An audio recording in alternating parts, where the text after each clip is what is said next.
भोंदू अशोक खरातची ईडी चौकशी होणार। दमानियांकडे सीडीआर कुठून आला हे तपासणार मुख्यमंत्र्यांची माहिती। तर खरात प्रकरणाचे राजकारण करू नका, मुख्यमंत्र्यांचं आवाहन।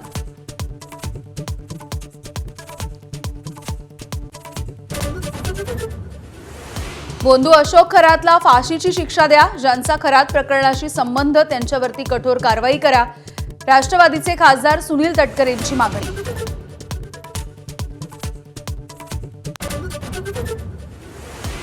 अंजली दमानियांवरती शिवसेना नेत्यांचा हल्लाबोल। दमानियांकडे सीडीआर आला कसा?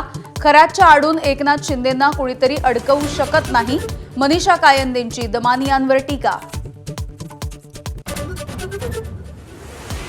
बारामती विधानसभा पोटनिवडणुकीसाठी काँग्रेस उद्या अर्ज दाखल करणार। संध्याकाळी 5 वाजेपर्यंत उमेदवारांचं नाव निश्चित होणार, सूत्रांची माहिती। तर सुनेत्रा पवार यांच्या फोन नंतरही सपकाळ निवडणूक लढवण्यावरती ठाम।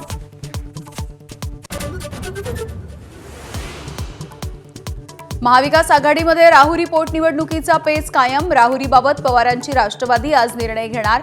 महाविकास आघाडीच्या नेत्यांशी चर्चा करणार। शशिकांत शिंदेंची शरद पवार यांच्या भेटीनंतर माहिती। बारामती पोटनिवडणुकीबाबत अद्याप कोणताही निर्णय नाही, खासदार संजय राऊतांची माहिती। तर सुनेत्रा पवार महायुतीच्या उमेदवार असल्याचं केलं वक्तव्य। मंत्रालयामधील आणखी एका लाचखोर अधिकाऱ्याला एसीबीकडून अटक। निधी मंजूर करून देण्यासाठी मागितली 6,37,000ची लाच स्वीकारताना रंगेहात अटक।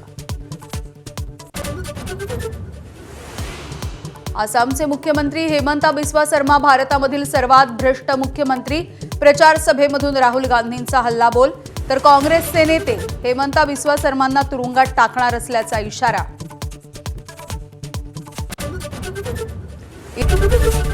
एबीपी माझा, उघडा डोळे बघा नीट।